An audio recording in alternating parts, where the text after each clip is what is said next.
On August 14, 1947, a new nation was born. And several weeks later, the infant country, Pakistan, took its place among the free governments of the world in the family of United Nations. Carved out of the subcontinent of India, Pakistan ranks 5th in population among the countries of the world. Its land area is split into 2 non-contiguous geographical units in the eastern and western sections of what had been Britain's Indian Empire. For thousands of years, even before the time of Alexander the Great, the Khyber Pass has been the traditional gateway to the subcontinent. Today, this ancient route of the invader leads to the border of the free nation of Pakistan. Centuries before the birth of Christ, the Khyber Pass was one of the most important trade routes between Central Asia and India. Caravans still traverse the passage in much the same manner as they did 2,000 years ago. Along the route, fortified villages offered secure shelter to travelers who were under constant threat of attack by marauding tribesmen.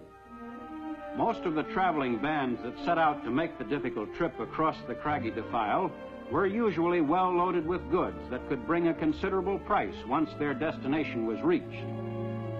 As elsewhere in Asia, religion has been a dominant influence in the area which is now Pakistan. After the creation of the new Muslim nation, believers in Islam poured in from India in great numbers.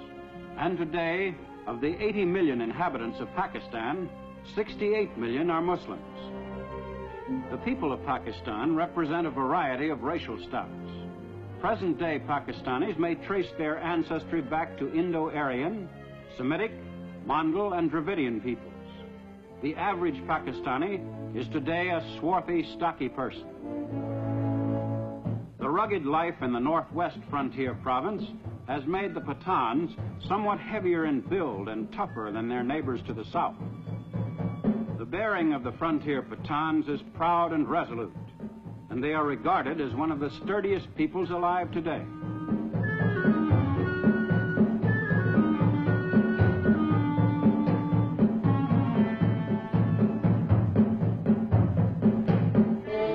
But throughout most of Pakistan, the people lead a less vigorous life. The great majority of Pakistanis live in rural areas. Their daily pattern of existence varies little from the life of their ancestors on the same land generations ago.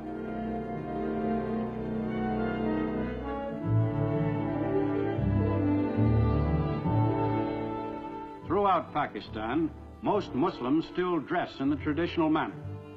In each locality, there are slight variations in styles, but even urban Pakistanis resist any attempt at westernizing their attire.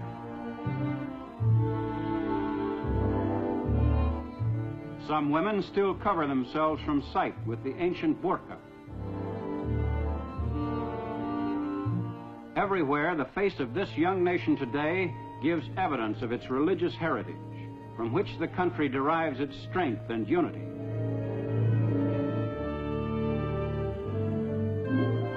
But the 20th century has made its mark on Pakistan.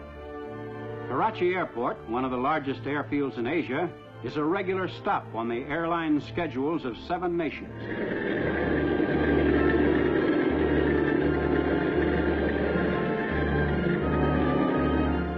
Pakistan, no longer a remote region, is now only a matter of hours from the capitals of Europe. The effects of this link with the world at large are most noticeable in the streets of Karachi, capital city of the young nation. Here, the ancient traditions and customs of the Orient are mixed with modern Western innovations. Seat of the government of Pakistan, Karachi is the hub of an actively functioning democratic state. For Pakistan today is a forward-thinking nation. In the new age of enlightenment, Pakistan's achievements and problems are broadcast to all parts of the land. No longer must Pakistanis be uninformed of their country's development and place in international affairs. Even in the field of journalism, Pakistan has a rich background to draw on and a firm tradition to uphold.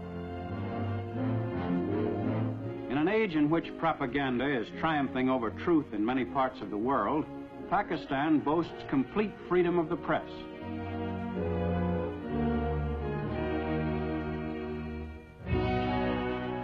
But these freedoms have not been easy to achieve. Pakistan's history to date has been far from smooth. When Muhammad Ali Jinnah took over the leadership of the country as the first Governor General, there were many serious problems to be faced. The task of rehabilitating the masses of Muslims who had migrated to Pakistan was second in importance only to the deteriorating political relations between Pakistan and neighboring India, also freed from British rule. The open hostility between India's Hindus and Pakistan's Muslims made the new Muslim nation's first years very difficult ones.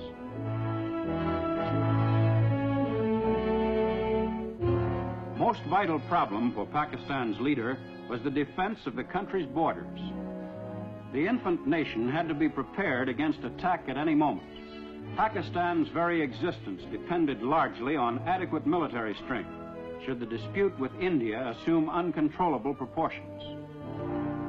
Well-trained and equipped, the Pakistan Army remained ready to fight immediately should an aggressor threaten the freedom of the country. To support a military force considered adequate by the government, Pakistan must spend 62% of its national budget.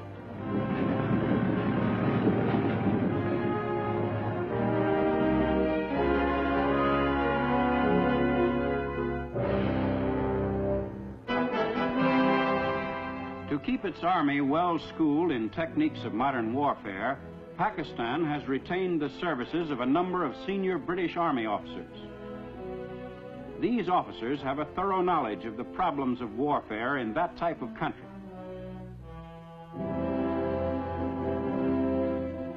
As a second line of defense, Pakistan has encouraged voluntary enlistments in its National Guard, equipped and trained under the supervision of the Pakistan Regular Army.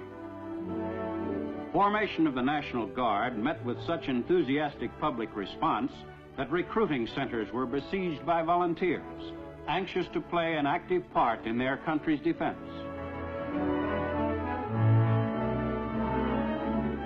A women's branch of the National Guard was also formed, to be put into service in case of a national emergency. Volunteers in these units perform their military duties with determination and spirit. The chief dispute between Pakistan and India has centered on the Principality of Kashmir in the north.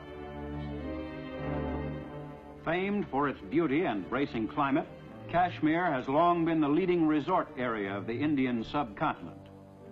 Because of its strategic location between Central and Southern Asia, Kashmir has been of vital importance to the nations which adjoin it. Behind its peaceful exterior, Kashmir has been a land of conflict. With partition, its Muslim majority was determined to join Pakistan, while its Hindu government acceded to India.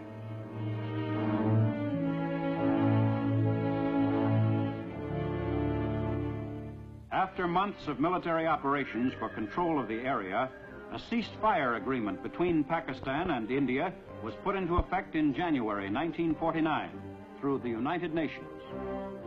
In April 1950, relations between Pakistan and India were improved considerably by meetings between the prime ministers of the two nations, Liaquat Ali Khan and Jawaharlal Nehru.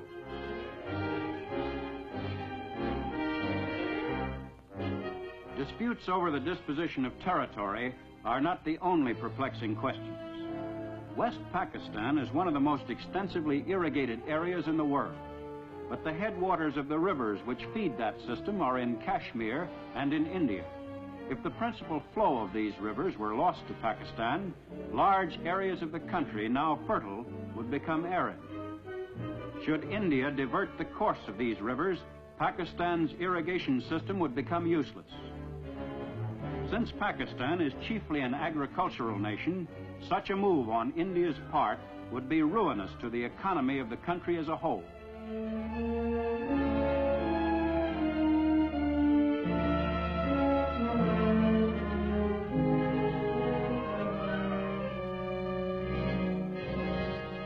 Farming is the main occupation of the Pakistani. About 90% of the people are engaged in cultivation of the land or in animal breeding. Pakistan's farmers, most of whom own the land they work, are now being advised by the government on modern techniques. But in general, they still use time-honored methods and ancient implements.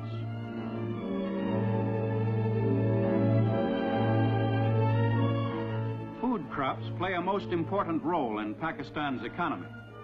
Wheat is the principal food crop of West Pakistan, which raises 99% of Pakistan's total of more than 3 million tons a year. This production is more than sufficient for the needs of the entire country, and the balance of the crop, some 600,000 tons, is available for export. More than 3/4 of Pakistan's total area under cultivation is devoted to the raising of food crops. Most of Pakistan's 80 million people live in villages which range in size from a population of a few hundred to several thousand. Each villager, by nature an individualist, takes an important part in the life of the community. In most cases, the village is self-sufficient. All minor disputes come before the village council, chosen by the villagers themselves. The council selects a headman from among the group, and when a puzzling local problem must be settled, the council meets in open session. A villager may accuse a neighbor of grazing cattle on his land, and the defendant must explain his side of the case to the council.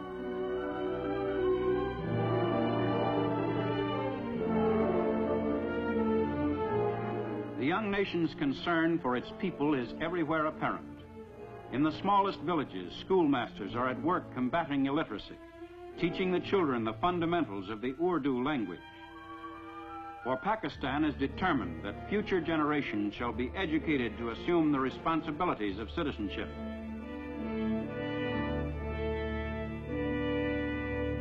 One of the favorite forms of relaxation in the villages is a game of volleyball, a popular sport throughout Pakistan. There are few villages which cannot field a good team.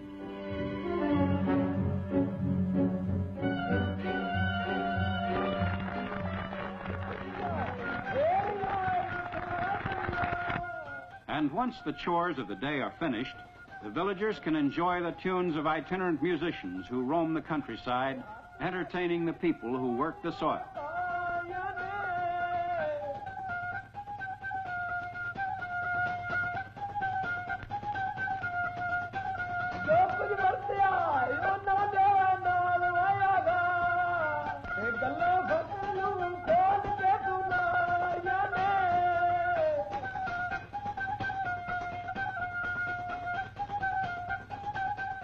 Jute is the most important non-food crop, the principal source of financial income to East Pakistan. Called the golden fiber of Pakistan, jute is used for sacking and in carpets, linoleum, and upholstery. More than 3/4 of the world's supply of jute is raised in East Pakistan. Because the nation was left without a jute mill when British India was partitioned, the fiber could not be processed in Pakistan.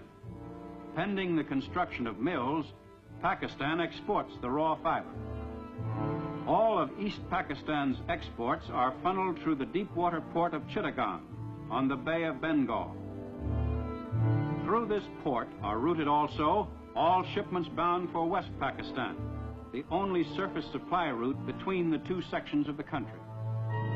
At Karachi, principal port of West Pakistan on the Arabian Sea, the ships of the great maritime nations discharge their cargoes of machinery.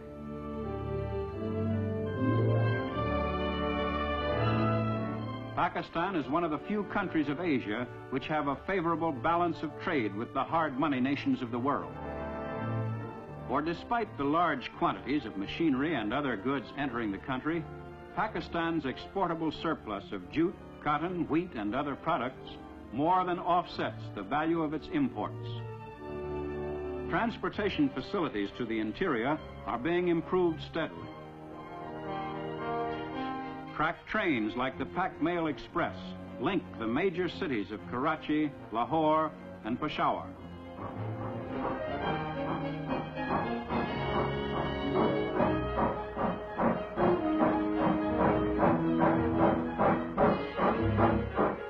Since most of Pakistan's railways fell under the classification strategic at the time of partition, the government had to maintain them without adequate financial return.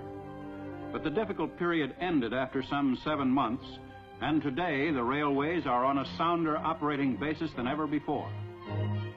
The railway repair shops are busy converting coal-burning locomotives to diesel-type engines, for Pakistan is short of coal and oil is cheaper and more readily available. Pakistan's concern with its progress and future course of action was epitomized by Prime Minister Liaquat Ali Khan. We will never allow our freedom to be taken away. We shall fight aggression wherever it may be. And Pakistan shall cooperate with all those countries who want peace in the world and progress of mankind. To protect that peace and to achieve that degree of progress, the people of Pakistan are united in their resolve to work ceaselessly. For Pakistan is building for the future, and each Pakistani has a stake in that future. The people of Pakistan today are certain that their young country will grow and prosper, and will, in the years ahead, continue to win the respect of the other free nations of the world. Time marches on.